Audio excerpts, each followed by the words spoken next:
विष्णुकमलासन पूजकार्य उत्तुङ्गरत्नमकुटोत्तमलोकदायम् भूत्वादिलोकगत सर्वजनैः प्रपूज्य स्वामी प्रभो श्री अय्यप्प सुप्रभातम्।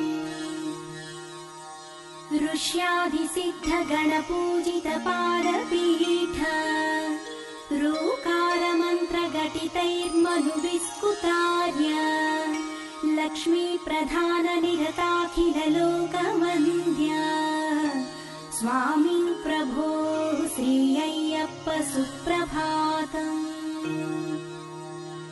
लावण्यपूर्णसुतनो निखिलार्थदायिन् येनालवङ्गघनसारविलीपिताङ्ग ऐश्वर्यदायक विभो परमेश सूनो स्वामी प्रभो श्री अय्यप्प सुप्रभातम्। ओंकाररूप नटरक्षणबद्ध दीक्षा औन्नत्यदायक गणेश गुहादिसेव्या अम्भोज बिल्व तुलसीदल पूज्यमाना स्वामी प्रभो श्री अय्यप्प सुप्रभातम्। हस्तोक पुण्य फलदायक झारुमूर्ते कर्पूरदीप परिशोभित भूप्रदेश खट्वांग खड्ग शृणिपाश गधारिधारिं स्वामी प्रभो श्री अय्यप्प सुप्रभातम्।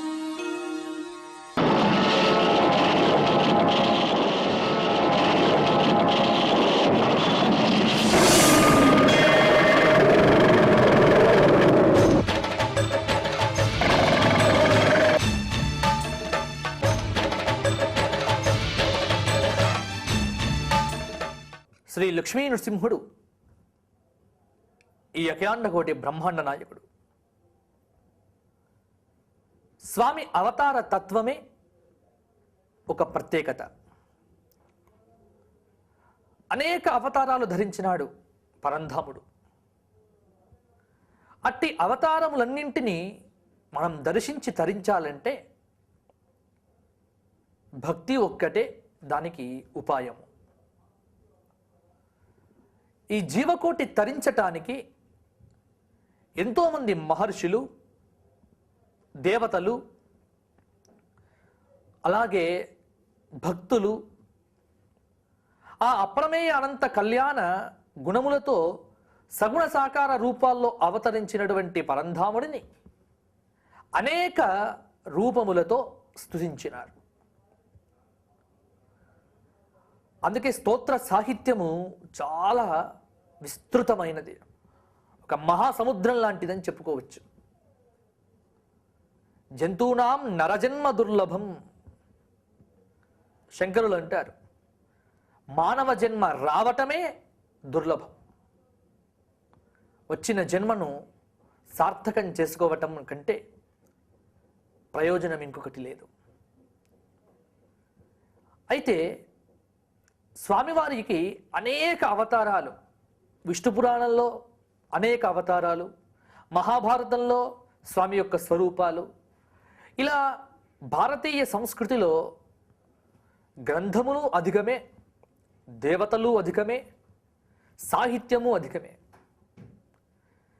చాలామంది సందేహపడుతూ ఉంటారు, ఏ దేవుడిని భజించవలే, ఏ దేవుడిని ఆరాధించవలే, ఎవరిని ఆరాధన చేస్తే తొందరగా కోరికలు నెరవేరుతాయి అని. అయితే దీని యొక్క తాత్పర్యాన్ని శంకరాచార్యుల వారే చూపించారు. దేవతలు ఎంతో మంది లేరు, దేవతా స్వరూపం ఒక్కటే. భక్తుడి యొక్క హృదయాన్ని పరీక్షించటానికి, భక్తుడి యొక్క హృదయాన్ని బట్టి, మనోదృష్టిని బట్టి భగవంతుడికి రూపాలనేవి ఏర్పడ్డాయి. రూపాలు ఎన్నో లేవు, చివరికి చూస్తే ఒకటే రూపం. ఆ రూపమే మనకు ఒక అవతార రూపంలో, ఒక స్వరూప రూపంలో దర్శనం చేస్తూ ఉంటాం. దాన్ని నిర్గుణులంతా తస్యవాచక ప్రణవ, అకార మకారాత్మకమైనటువంటి ప్రణవంగా చెప్పారు. సగుణులంతా రాముడిగా, కృష్ణుడిగా, వామనుడిగా, నృసింహుడిగా ఇలా అనేక రూపాలతో చెప్పారు. కాబట్టి నువ్వు ఏ దేవతారాధన చేసినప్పటికీ ఇతర దేవతలను విమర్శించక, ఇతర దేవతా స్వరూపాలను కించ దృష్టితో చూడక, నీవు ఇష్టపడేటువంటి స్వరూపంలో సర్వదేవతలను దర్శిస్తూ ఆ పరంధాముణ్ణి కనుక స్తుతించినావు అంటే నీకు ముక్తి తప్పనిసరిగా వస్తుంది. ఇదే మన గ్రంథముల యొక్క తాత్పర్యము. అందుకే శంకర భగవత్పాదుల వారు చాలా స్తుతులు చేసినారు, అనేక వేల స్తోత్రాలు వారు చేసినారు. బాగుంది. దానిలో మనం చెప్పుకుంటున్నటువంటి నృసింహుడి యొక్క స్తోత్రము చాలా ప్రముఖమైనది. దానిలో లక్ష్మీ నృసింహ కరావలంబ స్తోత్రము, లక్ష్మీ నృసింహ భుజంగ స్తోత్రము రెండు ముఖ్యములు. వీటిలో కరావలంబ స్తోత్రం అంటూ తెలవనటువంటి వాడు ప్రపంచంలో ఎవరు ఉండకపోవచ్చు. ప్రతి వారికి తెలుసు ఈ కరావలంబ స్తోత్రము. ఈ కరావలంబ స్తోత్రంతో నృసింహదేవుణ్ణి కనుక నిత్యము స్తుతించినట్లయితే సర్వ అభీష్టములు సిద్ధిస్తాయి అని శంకరుల వారే తమ ఉపాసనా గ్రంథముల్లో చెప్పడం జరిగింది.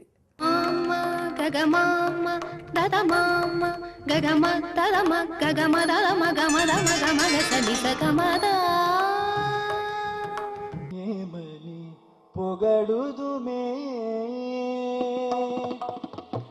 ఏమని పొగడుదుమే, ఇక నేను ఆమని సొబగుల అలమేల్మంగ. ఏమని పొగడుదుమే, ఇక నేను ఆమని సొబగుల అలమేల్మంగ. ఏమని పొగడుదుమే.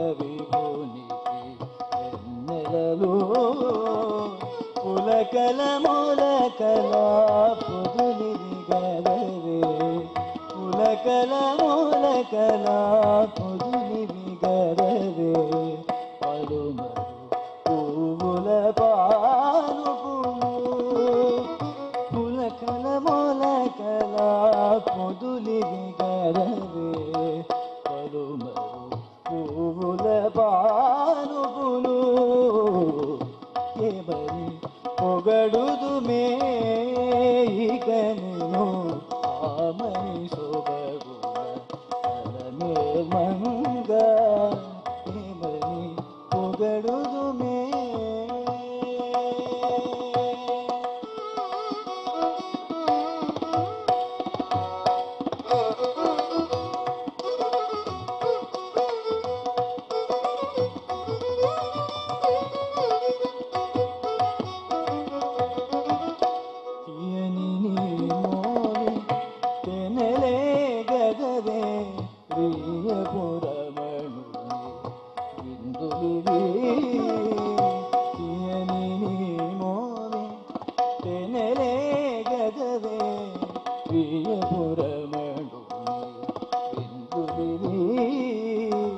మూయక మూసిన ములకనౌగరే, మూయక మూసిన ములకనౌగరే, నేయపు కపురపు నెరిబారాలు. ఏమని పొగడుదుమే, ఇక నేను ఆమని సొబగుల అలమేల్మంగ. ఏమని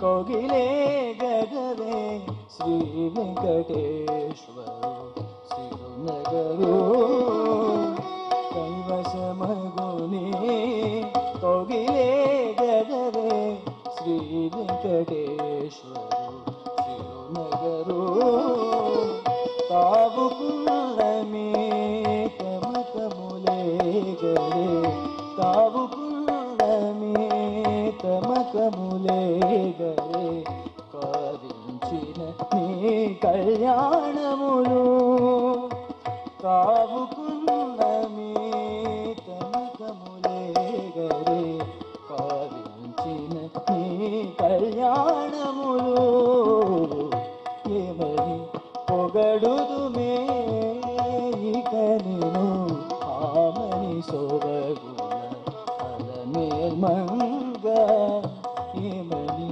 పొగడుదుమే ఇక నేను ఆమని సోబగుల అలమేల్మంగ ఏమని పొగడుదుమే.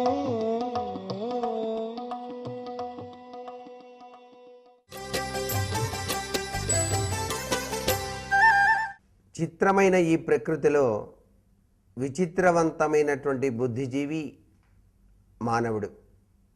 ఈ మానవుడు నిత్యం కూడాను దైవచింతంతో తాను అనుకున్నది సాధించడానికి ఈ ఆరాట పోరాట వ్యవస్థలో ఉన్నతమైనటువంటి స్థితిని పొందటానికి ప్రయత్నం చేస్తూనే ఉన్నాడు. పరమేశ్వరుడు ప్రసాదించినటువంటి ఈ జీవిత తత్వాన్ని చక్కగా అవగాహన చేసుకోవటానికి వీలుగా మనం అనేక రకాలైనటువంటి పూజాది కార్యక్రమాలని నిత్యం కూడా నిర్వహిస్తూనే ఉన్నాం. మనం నిద్ర నుంచి మేల్కొని పవిత్ర స్నానానంతరం చక్కగా మడిబట్ట కట్టుకొని పూజా మందిరంలోకి ప్రవేశించిన వెంటనే మన చుట్టూ మన కంటికి కనిపించకుండా ఆవహించి ఉన్నటువంటి దుష్ట శక్తుల్ని పారద్రోలటానికి ఆ పూజా మందిరంలో మనం నిర్వహించవలసినటువంటి విశిష్ట కార్యక్రమం ఉంది. ఆ కార్యక్రమానికే శుద్ధి ప్రకరణము అని చెప్పేసి శాస్త్రాల్లో చెప్పారు మన మహర్షులు. ఈ శుద్ధి ప్రకరణ ప్రక్రియ జరపకుండా కనుక పూజలోకి వెళ్ళినట్లయితే మధ్యలోనే నిద్ర రావటమో, మనస్సు చంచలంగా మారి ఎటువైపుకో పయనించడమో, లేక ఏదో పరధ్యాస తత్వంలో పూజను చేయటమో జరిగి తీరుతుంది. అన్నిటికన్నా ముఖ్యమైనది మానవుడికి మనస్సు కాబట్టి మనస్సును నిలకడ చేసుకోవటానికి ముందుగా మన శరీరాన్ని, మనం కూర్చున్నటువంటి ప్రదేశాన్ని అన్నిటినీ కూడాను ప్రక్షాళనం చేసుకొని త్రికరణ శుద్ధి కలిగి ఉండటానికి చేసేటువంటి ప్రక్రియల్లో ప్రధాన భాగమే ఈ శుద్ధి ప్రకరణ ప్రక్రియ అని చెప్పేసి శాస్త్ర సమ్మతమైనటువంటి విషయాన్ని మన మహర్షులు మనకు తెలియజేసింది. చక్కగా గనక ఆచరించి ఎవరైతే నిత్యము కూడాను పాటిస్తారో వారికి కంటికి కనిపించినటువంటి ఆ పరమేశ్వరుని యొక్క అనుగ్రహ కటాక్ష వీక్షణాలు నిత్యం కూడాను కలిగి తీరతాయి అని చెప్పడంలో ఏమాత్రం సందేహం లేనే లేదు. ఈ శుద్ధి ప్రకరణంలో మనం చేసేటువంటి నిత్య పూజార్చనలో మొట్టమొదటిసారిగా ప్రదేశ శుద్ధి అని చెప్పేసి శాస్త్రవచనం, తర్వాత భూతోచ్చాటన అనేటువంటిది, తర్వాత శరీర అంతఃకరణ శుద్ధి అనేటువంటిది, తర్వాత విగ్రహ శుద్ధి అనేది, తర్వాత పూజా ద్రవ్యముల యొక్క శుద్ధి అని చెప్పేసి ఈ 5 విధాలుగా ఈ ప్రకరణలో తప్పనిసరిగా పాటించవలసినటువంటి విశేషాంశంగా ప్రతి ఒక్కరూ కూడా గుర్తెరగాలి. ప్రదేశ శుద్ధి అంటే ఏమిటి?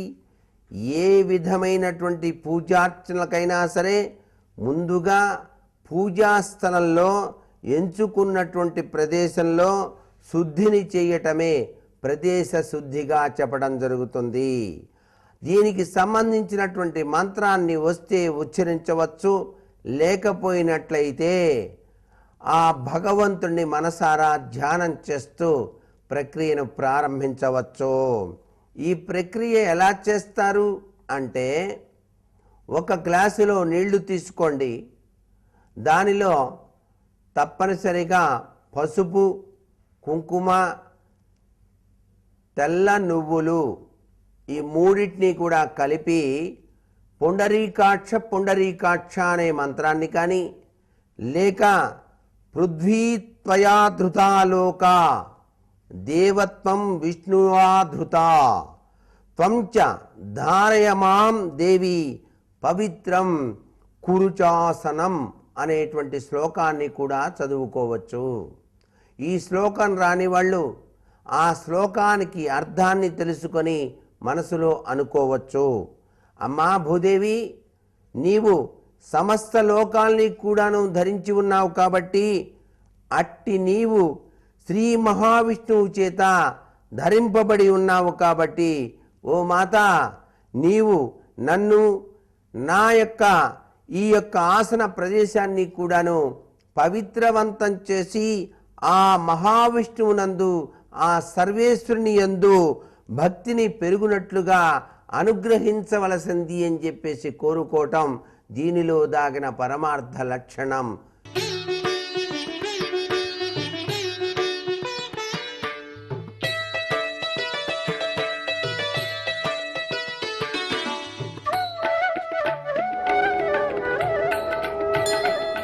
కలియుగ జగన్నివాస లీలా మానుష వేష, కలియుగ జగన్నివాస లీలా మానుష వేష, కలియుగ జగన్నివాస లీలా మానుష వేష, దాసాను దాసుడనయ్య ఓ ధర్మశాస్త్ర, దాసాను దాసుడనయ్య ఓ ధర్మశాస్త్ర, దేహమాత్మను భ్రాంతి పోదోలవేమయ్య, ఎన్నడైనను గాని నిన్ను మరచి మనగలనా నీవాడా, కలియుగ జగన్నివాస లీలా మానుష వేష, కలియుగ జగన్నివాస లీలా మానుష వేష.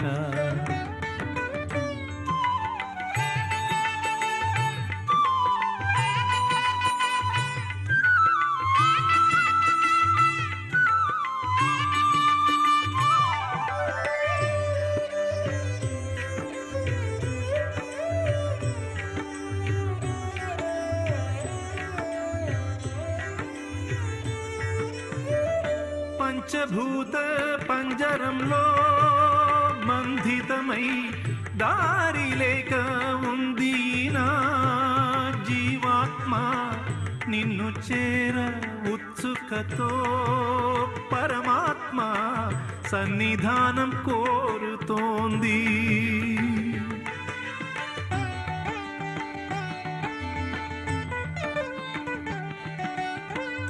గుక్క తిప్పు కోలేకుండా శరణాలు పాడుకుంటూ కొండ ఎక్కొస్తున్నా, అలమటించి పోతున్నా, చెయ్యి చాచి నీదరికి కొనిపోవా,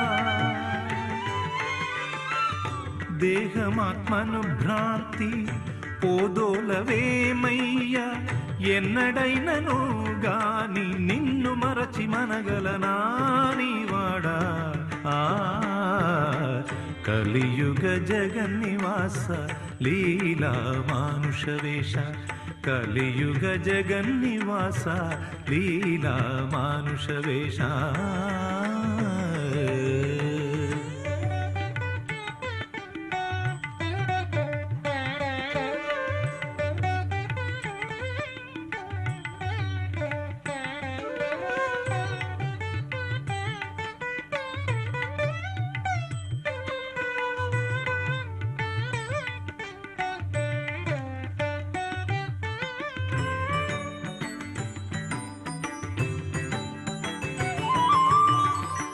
అష్టాదశ సోపానాలే నిచ్చనగా భూమి నుంచి దివికెక్కించే పటు సాధనలు 18 గుణములను స్వాధీనం చేసుకుని నిన్ను కాంచి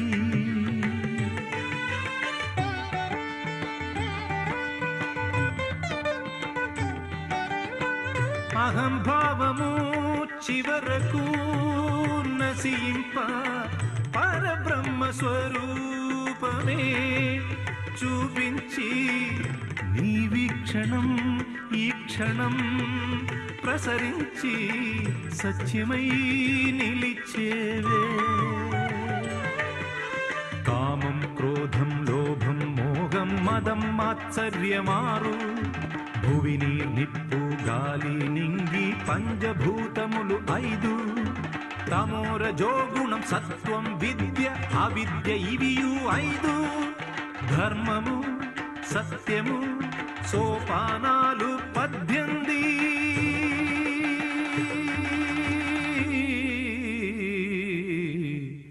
కలియుగ జగన్నివాస లీలా మానుష వేష కలియుగ జగన్నివాస లీలా మానుష వేష